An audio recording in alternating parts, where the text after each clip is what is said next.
Você fez tudo certo. Orou, jejuou, perdoou quem te feriu, obedece aos mandamentos do Senhor mesmo quando ninguém estava olhando. Mas mesmo assim, nada acontece. Nenhuma porta se abriu, nenhuma resposta clara, nenhum sinal do céu. É aqui que começa o teste mais difícil da nossa alma. O intermédio entre cessar nossos erros e o ensurdecedor silêncio antes da bênção que aparenta nunca chegar. Você esperava por um som, um gesto, uma resposta, por misericórdia, mas só recebeu o eco do seu próprio cansaço. E então vem o pensamento sutil, quase cruel do acusador. Será que eu fiz algo de errado? Será que Deus se afastou?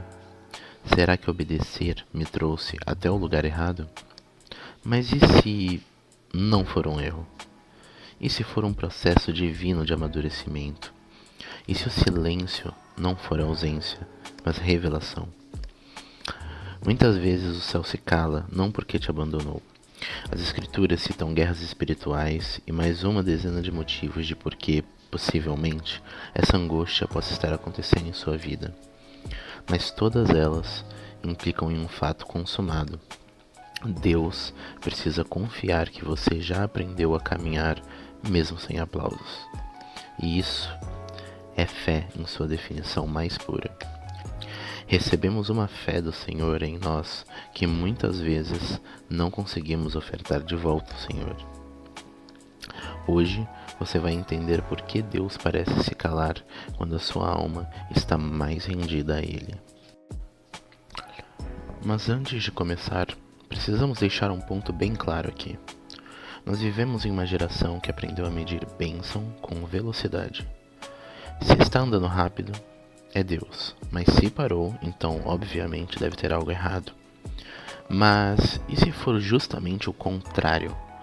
Nem todo movimento é aprovação, e nem todo silêncio é reprovação. Às vezes, o que parece nada é Deus plantando raízes. O que a Bíblia diz em contraposição a esse ditado popular gospel é: Então o Senhor disse a Satanás: Reparou no meu servo Jó? Não há ninguém na terra como ele, um homem íntegro e justo, que teme a Deus e evita o mal. Ele se mantém íntegro apesar de você me haver instigado contra ele para arruiná-lo sem motivo. O próprio Senhor diz que não há motivo justo para o sofrimento de Jó. Isso é fruto de uma grande dinâmica da batalha espiritual que envolve todo o globo terrestre. E enquanto deveríamos estar lutando contra essas potestades, estamos precisando lutar contra nós mesmos, combatendo um certo tipo de evangelho sutil e ardiloso, que se espalha pelas redes sociais e até mesmo alguns púlpitos. Aquele que diz que obediência gera resultado imediato. Mas isso não é evangelho, é ansiedade espiritual. A alma fiel, às vezes, fica parada, porque Deus está capacitando para a mudança que virá. Desertos sempre antecedem o destino, e são lugares de passagem, não de residência permanente. Ele está mais preocupado em maturar você para o que vem à frente do que em agradar às suas expectativas. Faça um teste agora. Não, sério, de verdade. Para, respira fundo, feche os seus olhos se puder e se pergunte com sinceridade à sua alma: o que está sendo formado dentro de mim que eu não veria se recebesse tudo agora? Essa angústia invisível não é ausência, é investimento, porque existem algumas coisas que só é possível germinar algo em uma terra vazia, tratada e adubada. Mas enquanto a terra se prepara, o céu está regando em silêncio, dando crescimento. Eu sei. Você ama, serve, perdoa, entrega o melhor de si, mesmo quando ninguém está vendo. Você até entende sobre o propósito e o tempo de Deus, e ainda assim se sente invisível. Conhecer dessa sabedoria não está tornando o processo menos doloroso. É como se houvesse um altar no seu peito. mas ninguém para trazer flores. Como se a sua fidelidade tivesse valor apenas para Deus. E mesmo ele, às vezes, parece distante. Meus filhinhos, isso também é cruz. O Cristo que lavou pés, curou doentes e alimentou multidões, terminou sendo negado por seus amigos mais próximos e julgado em silêncio. E não havia multidão no Gólgota, só dor, fé, só obediência até o fim. Talvez sua vontade hoje seja de gritar as mesmas palavras do Senhor Jesus naquela cruz. Deus meu, por que me abandonaste? Enquanto um sussurro inaudível dentro de você te pergunta de volta, você sabe que eu estou te vendo. E fica a dúvida do que é pior acreditar. Deus não está me vendo ou me vê e nada faz. Mas obediência não é troca, não é escada para o reconhecimento. É entrega silenciosa que nos molda verdadeiramente, especialmente quando não temos plateia. Se sua alma está ferida porque ninguém percebe o quanto você faz, também é sinal de que ainda há esperança, de que ainda não desistimos. E felizmente conhecemos o caráter de quem nos assiste. Ele vê, mesmo quando ninguém mais vê. Nada em toda a criação está oculto aos olhos de Deus. Tudo está descoberto e exposto diante dos olhos daquele a quem havemos de prestar contas. Hebreus 4, versículo 13. No Getsêmani, o Senhor Jesus orou, suor de sangue, angústia sem palavras, e Deus permaneceu em silêncio. A maior obediência silenciosa da história foi a de Jesus. Ele não apenas sofreu, mas obedeceu sem receber uma palavra de resposta. E o Pai, onde estava? Em silêncio. Às vezes nos questionamos por que Deus se cala quando mais precisamos dele. A Bíblia nos diz que o silêncio de Deus nunca é abandono. Mas Sião diz: já me desamparou o Senhor e o meu Senhor se esqueceu de mim? Pode uma mulher esquecer-se tanto do filho que cria que não se compadeça dele, do filho do seu ventre? Mas ainda que esta se esquecesse, eu, todavia, não me esquecerei de ti. Isaías 49, versículos 14 e 15. Ele está te guiando a aprender algo que palavras não podem ensinar. Ele está te transformando, não te abandonando. O que Jesus diria se pudesse falar sobre o seu silêncio hoje? Bom, ele talvez não dissesse nada. Talvez, se dissesse, seria algo como: estou sentado contigo nesse silêncio. Eu vejo suas lágrimas. Eu choro junto com você. Eu sei que é tudo o que você pode fazer nesse momento. E tudo bem, porque o silêncio também é uma oração. Uma das palavras mais bonitas sobre dor na Bíblia é: ora, Jesus amava a Marta e a sua irmã e a Lázaro. Ouvindo, pois, que estava enfermo, ficou ainda 2 dias no lugar onde estava. João, capítulo 11, versículos 5 e 6. Ora, Jesus amava a Marta e sua irmã e a Lázaro, mas precisou esperar 2 dias onde estava para exaltar ao Pai e ao seu tão amado amigo. Então, que tal mudar a sua pergunta? Em vez de por que nada acontece, pergunte: o que está sendo curado em mim que eu não percebo enquanto espero? Vamos fazer uma pausa para essa reflexão. Tente pensar em 3 frases que você gostaria que Deus dissesse a você neste momento. Deixe que essas palavras revelem o que sua alma está esperando. Isso pode abrir os olhos para aquilo que está sendo curado em silêncio. A consequência invisível de reprimir emoções durante a espera. Você obedece, mas sua alma grita em silêncio. Seu corpo está no caminho, mas seu coração está preso. Você sente o peso no peito, na garganta, nos ombros. O que está acontecendo aqui? Você reprime a dor porque não quer parecer fraco. Você se diz: eu preciso perseverar. Mas a verdadeira força do Senhor virá sobre você quando você se permitir sentir. Quando você reconhece as emoções que surgem, em vez de escondê-las atrás de um sorriso forçado ou de uma oração rápida. O corpo pode estar em obediência, mas a alma também precisa ser ouvida. O medo, o cansaço, a tristeza não são sinais de fraqueza, mas de humanidade. E Deus não quer que você seja um super-herói espiritual. Ele quer que você seja real. Deus só quer o seu coração. Mas você pode ser honesto com Ele sobre como você está se sentindo. Reprimir sentimentos não é fé, é medo disfarçado. A fé verdadeira não ignora a dor. Ela abraça a dor e a leva até Deus. Então, quando você sentir o peso do silêncio, não se esqueça. O que está acontecendo dentro de você também importa para Deus. A espera não é para que você se torne imune, mas para que você aprenda a confiar no Deus que vê a sua dor, mesmo quando ninguém mais vê. Há uma filosofia profunda por trás do silêncio de Deus na nossa vida. Ela não está em palavras, mas em vida vivida.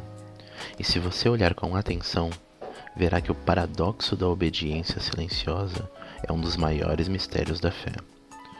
O filósofo Søren Kierkegaard falava sobre a fé verdadeira, que ela só pode existir quando a razão desiste. Quando você não entende o porquê de cada dor, de cada silêncio, mas ainda assim escolhe acreditar, pois as bases são sólidas o suficiente para manter a estrutura. Paulo diz que devemos ter uma fé racional, informada, lúcida, viva, não cega e supersticiosa. Mas os dois temas não são excludentes. Paulo argumenta com lógica, cita filósofos e apela à razão para demonstrar a veracidade da fé em Cristo. Mas Paulo também afirma: andamos por fé e não por vista. Pense em Abraão, caminhando para o local onde sacrificaria seu amado filho Isaque. Ele havia recebido uma promessa: é por meio de Isaque que virá a tua descendência. Mas agora Deus pede exatamente o contrário. O que ele faz? Ele segue. Não porque entendeu, mas porque confiou. Sabia que Deus não mente. Sabia que Deus é fiel. Essa é a fé que Kierkegaard queria explicar. Razão que prepara o caminho, ajuda a compreender, a discernir e a resistir ao engano. A fé ultrapassa os limites da razão, confiando em Deus mesmo quando a lógica humana não dá conta.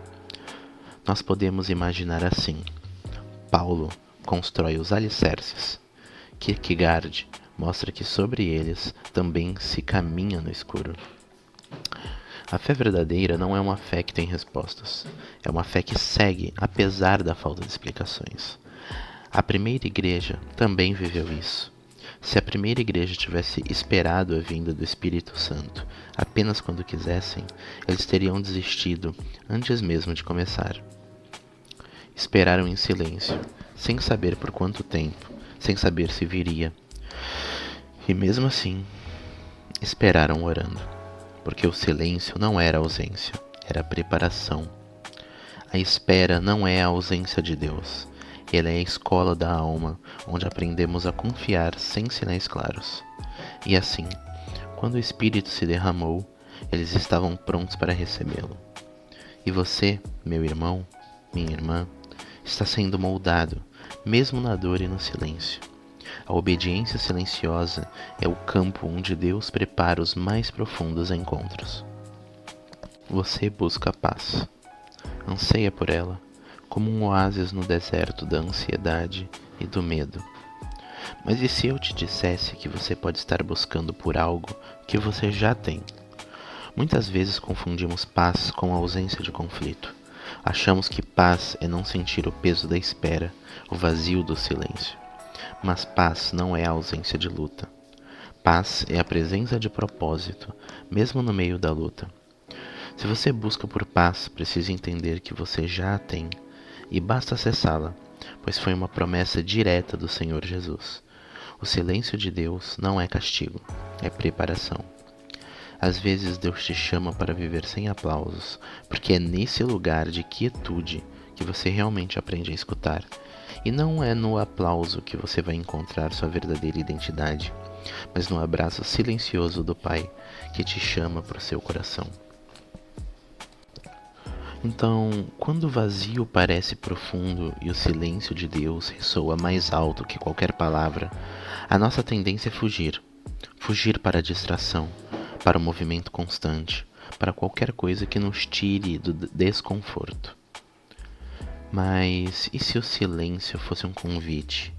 E se em vez de temer o vazio, nós o usássemos como uma ferramenta para a reconexão? Aqui está um método simples, se chama silêncio ativo. O silêncio ativo não é o silêncio que nos abandona, é aquele que nos chama para dentro. Não é um silêncio de fuga, mas um silêncio de presença. Reserve 5 minutos do seu dia, todos os dias, para esse silêncio ativo. Sem pedir nada, sem orar por respostas, apenas escute. Observe seus pensamentos, suas emoções e deixe que elas venham, sem pressa de corrigi-las. Durante esses minutos, não busque falar com Deus, mas se permita simplesmente estar na sua presença, tentar ouvi-lo. Seja vulnerável nesse espaço. Sinta a sua dor, a sua dúvida, o seu cansaço. Enquanto você apenas está, você vai perceber que Deus já está nessa quietude, trabalhando no que você não pode ver. Esse momento de silêncio é a sua chance de ouvir mais do que palavras, ouvir as lições que Deus fala com o coração e não com a boca. Ouvir a paz que ultrapassa o entendimento, que não precisa de explicações. Então, da próxima vez que o silêncio aparecer em sua vida, lembre-se, ele não é vazio, é reconexão. Você sente que está parado, esperando por algo que nunca chega. O silêncio parece interminável e você começa a duvidar. Eu fui esquecido, eu fiz algo errado. Mas aqui está a verdade mais profunda. Você não foi esquecido, foi separado. Há momentos que só os íntimos conhecem. Há dores que só os escolhidos suportam. E no meio desse silêncio, Deus está trabalhando de formas que você não pode ver, mas pode sentir. Porque enquanto você sente que está esperando, Deus está acontecendo em você. Ele está transformando, refinando, moldando seu caráter e sua fé. Quando você aprende a permanecer, mesmo sem respostas imediatas, você se torna parte do mistério divino. E esse mistério é onde os maiores são formados. Então não temos silêncio. Acredite que Deus está em cada momento de espera, no silêncio entre as palavras, na dor entre as respostas. Hoje, ao olhar para o vazio, lembre-se de que Deus também está acontecendo no seu silêncio. E assim concluímos essa jornada, com a promessa de que em cada momento de espera, Deus está moldando você, trazendo algo mais profundo e eterno do que qualquer resposta rápida. Que a paz que você busca seja encontrada não na ausência de conflito, mas na presença de seu propósito silencioso. Obrigado por terem ouvido esse conteúdo até aqui. Se inscrevam e curtam para ajudarem caso tenham gostado. E que Deus abençoe todos vocês. Até a próxima.